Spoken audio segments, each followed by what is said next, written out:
अस्सलाम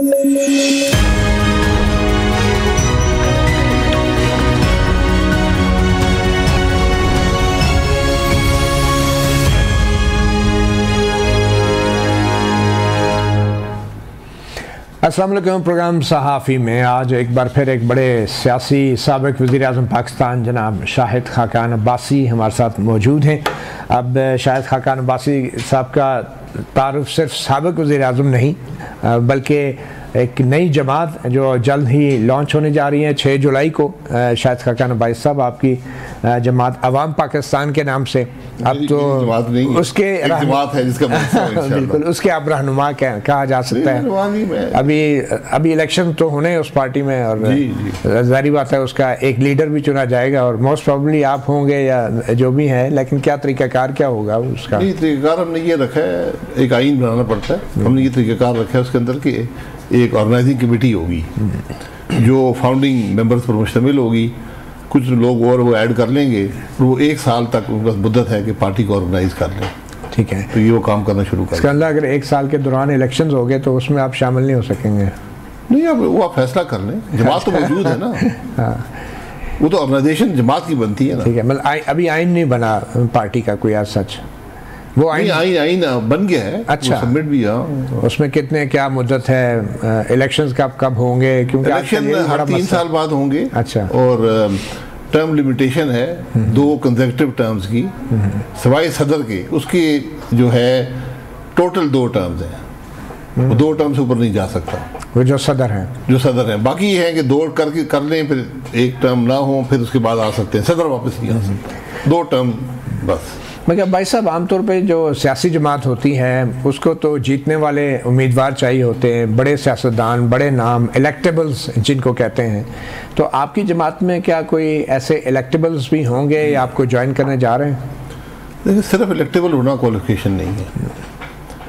इलेक्टेबल यकीनन हर जमात इलेक्शन लड़ती है, अगर कोई लोग इलेक्शन जीत सकते हैं तो वो अच्छी शोहरत रखते हैं, सलाहियत रखते हैं, तो बिल्कुल हमारे सफ़र का हिस्सा होंगे। लेकिन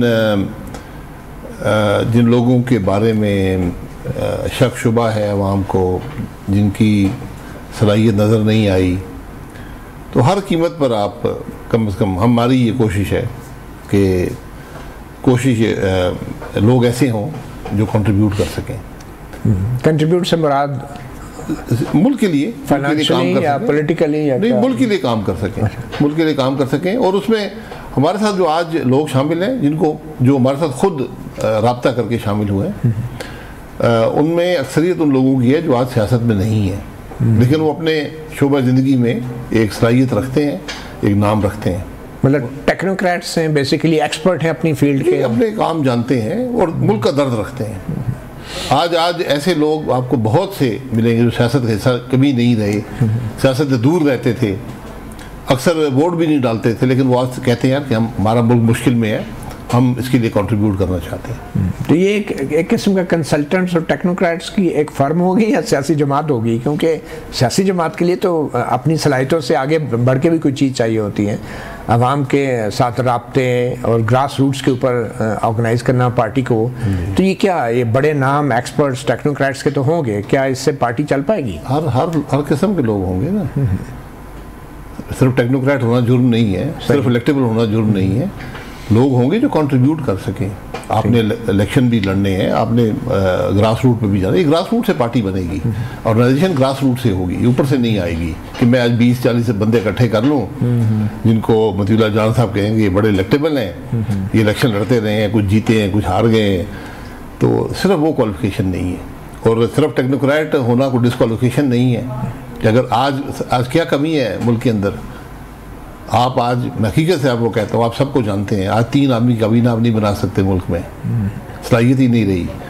हम जिन लोगों को सेनेट में लेकर आते हैं वो किस बुनियाद पर लेकर आते हैं? रिजर्व सीटें किस चीज़ के लिए इस्तेमाल होती हैं? वज़ीर ख़जाना तो कभी पार्टी का होता ही नहीं है, और बेशक पार्टी का ना हो, पार्टी के मैंडेट के मुताबिक चलता है ना, काबीना के फैसलों के मुताबिक चलता है। ये अब तो वज़ीर दाखिला भी अपना नहीं होता जी। अब तो वज़ीर दाखिला भी अपना, दाखिला पाकिस्तान का करता क्या है? वही जो वज़ीर दफ़ा, अपना किसको कहते हैं? वो जो वज़ीर दफ़ा करता है मेरे ख्याल। जी बिल्कुल। अच्छा ये बताएं कि ये काफ़ी वसाइल वाला मामला है भाई साहब। जब पीटीआई बनी तो उसमें बड़े बड़े सरमायादार जो हैं शामिल हुए, बल्कि उनको शामिल करवाया भी गया। तो आपकी पार्टी के वसाइल और आमदन का क्या जरिया होगा, कैसे आप जनरेट करेंगे? सब डॉक्यूमेंटेड होगा, आप खुद देख लेंगे किसने पैसे दिए हैं, कितने दिए हैं, उसमें कोई कमी नहीं होगी। अब इसलिए वो लोकल जनरेटेड इनकम होगी या उसकी कोई इन्वेस्टमेंट्स होंगी, क्या रजिस्टर्ड? इन्वेस्टमेंट में इन्वेस्टमेंट सियासत में नहीं होती, ना ही सियासी जमातों में आप कर सकते हैं। सारी सियासी जमातें आपके सामने हैं। आपने इलेक्शन लॉज ऐसे बनाए हुए हैं, इलेक्शन रूल ऐसे बनाए हैं कि जिस पर अमल दरामद मुमकिन ही नहीं है। यानी पाकिस्तान में हर इलेक्शन लड़ने वाला झूठ बोलता है। इलेक्शन लड़ने के बाद जब वो गोशवारे जमा करवाता है तो झूठ ही बोलता है कि अब वो 10 लाख में इलेक्शन तो नहीं लड़ सकता था। हालांकि अल्लाह का करम रहा है कि मैंने एक इलेक्शन के अलावा हर इलेक्शन में मेरे जो अखराजात थे वो उस गोशवारे के मुताबिक थे। आपके अखराजात, और जारी बात है पार्टी के अखराजात तो उसके अलावा नहीं, पार्टी ने मुझ पर कोई खर्चा नहीं किया। बल्कि आपने किया होगा पार्टी के ऊपर। नहीं, मैंने भी पार्टी पे कोई खर्चा नहीं किया। अच्छा, बड़े बड़े लोग अगर शामिल हो रहे हैं तो क्या नवाज शरीफ साहब भी सुना आजकल वो भी फारग हैं, तो उनको आपने दावत दी अपनी पार्टी? बड़े बड़े लोग आप किसको कहते हैं? बड़े लोग कौन होते हैं? मुझे तो हर आदमी बड़ा महसूस होता है। आपके अगर पार्टी में नवाज शरीफ साहब शामिल होना चाहें तो आपने वेलकम करें? जी बिल्कुल बिल्कुल। अच्छा, नवाज शरीफ साहब की अपनी एक बात है, उसके सदर है। तो आपकी पार्टी में ऐसा क्या नया है कि जो कि नून लीग में नहीं था? और जाहिर बात है आप पार्टी वजह से छोड़ी है ना, ऐसे तो नहीं छोड़ी, इतनी पुरानी रफाकत है आपकी। तो क्या इस पार्टी में क्या ऐसा करेंगे जो नवाज शरीफ साहब नहीं कर पाए? ये सवाल आप उन लोगों से करें जिन्होंने 8 फरवरी को वोट डाले और नून लीग को वोट नहीं डाले बदकिस्मती से। तो सियासत कुछ बदल गई है। लेकिन पार्टी तो आपने बनाने का मसाइल का हल, लोग मसाइल का हल चाहते हैं। तो हम सब वो काम करेंगे जो ये जमातें नहीं कर रही, और सब वो काम नहीं करेंगे जो जमातें कर रही है। ये तो काफ़ी है। लोग ये सवाल उठते हैं ना कि आप तो नून लीग का हिस्सा रहे एक तवील अरसे तक, और आपकी जमात अगर कुछ नहीं कर सकी तो आपको बहुत देर से नहीं मालूम हुआ कि आपकी जमात डिलीवर नहीं कर रही? मैं उस जमात का लीडर नहीं था ना। जमात की अपनी एक सोच होती है। मैंने जमात में काम, वज़ीर आज़म रहे हैं। वज़ीर आज़म भी जमात के ताबे होते हैं। मैं अपने सदर अपनी जमात के ताबे हूँ। तो मैंने जो कुछ किया अपनी मर्जी के बरखिलाफ करते रहे? नहीं, बिल्कुल मर्जी के बरखिलाफ नहीं। मैं जमात की सियासत से एग्री करता था। मैंने अगर डिसएग्री किया तो पार्टी प्लेटफॉर्म पे हमेशा डिसएग्री किया। और जो कुछ PMLN ने उन 35 सालों में 88 से लेकर और 2022 तक किया है या नहीं किया, मैं उसका जिम्मेदार हूँ। मैं उसमें उससे अलहदा नहीं हो सकता। तो गलतियाँ भी, हम इंसान हैं, गलतियाँ भी होती हैं, लेकिन मैंने सीखा है कि मसाइल क्या हैं मुल्क के, उनका हल क्या है, तरीका क्या है, सियासत कैसे करनी चाहिए, गलतियाँ हम क्या करते रहे हैं। इन सब चीज़ों से सीख कर ही आदमी आगे बढ़ता है। तो ये जो आजकल सियासी जमातें हैं, एक तासुर ये है कि इन जमातों में पुराने लोग और सीनियर सियासतदान जो हैं वो हावी रहते हैं और टिकट्स भी लेते हैं। नौजवानों को मौका नहीं मिलता एक पार्टी में अपनी जगह बनाने के लिए। तो आपकी पार्टी के अंदर नौजवानों के लिए क्या ऑफर कर रहे हैं? ये बिल्कुल एक नई जमात है, उसमें यकीनन नौजवानों के लिए ज़्यादा मौके होंगे। देखिए, मैं पहले कहा ना कि नौजवान होना, बूढ़ा होना, ये अपने तौर पर क्वालिफिकेशन नहीं है।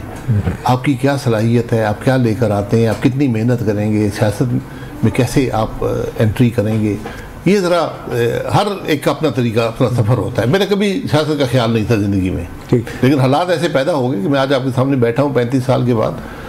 तो मेहनत करनी चाहिए। आज जो सियासत में काम कर सकता है, सियासत में कामयाबी किसको कहते हैं? मैं उसको कंट्रीब्यूशन को कहता हूँ। मैं इलेक्शन जीतने को कामयाबी नहीं समझता। मैं कामयाब सियासतदान वो जो मुल्क के लिए कुछ कर सके। तो मुल्क के लिए वही लोग कर सकते हैं जो तालीम भी रखते हों, तजुर्बा भी रखते हों ज़िंदगी का और सियासत का। उसके बाद आकर आप मुल्क के लिए कुछ कर सकते हैं। वरना आप, मैंने लोगों से मिला हूँ जो 50-50 साल सियासत में रहे हैं और मुझे उनके इलेक्शन भी जीते हैं, लेकिन कंट्रीब्यूशन नज़र नहीं आती।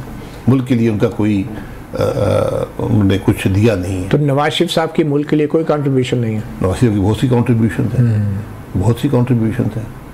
तो उससे हट के मुख्तलिफ इजाफे क्या कर सकते हैं? आप क्या कर सकते हैं मज़ीद? की कंट्रीब्यूशन हो गई। अब जो सियासत आज PMLN ने अपनाई है, मुझे उससे इत्तेफाक नहीं है, इसलिए मैं आपके सामने बैठा हूँ। आपको किस सियासतदान आपका आइडियल कौन है अगर तारीख के हिसाब से देखा जाए? क्योंकि डेफिनेटली हर सियासतदान का कोई ना कोई उसके सामने एक रोल मॉडल होता है, चाहे वो नौजवानी में हो या अब बाद में आए, तो आपके नज़दीक कौन सा सियासतदान आइडियल है जिसको आप फॉलो करना चाहेंगे अपनी नई पार्टी के अंदर? देखिए, आइडियल आप इसको जो आइन के मुताबिक चलता हो। कौन आपकी नज़र में कोई था? यही मुश्किल नजर है, यही मुश्किल ये इस मुल्क की मुश्किलात का यही वजह है।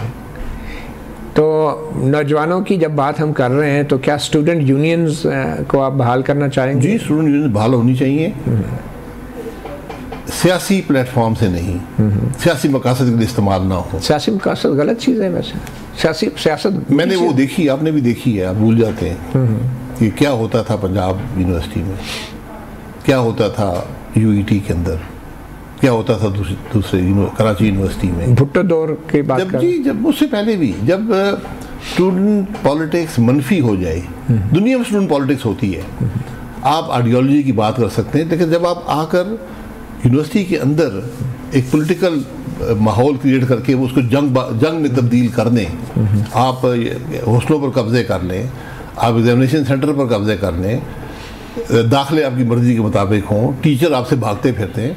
मैंने यूईटी जैसे इदारे में, जो वर्ल्ड क्लास इदारा था, मैंने वाइस चांसलर और मैं और बोर्ड के जो उसके मेंबर थे, हम खुद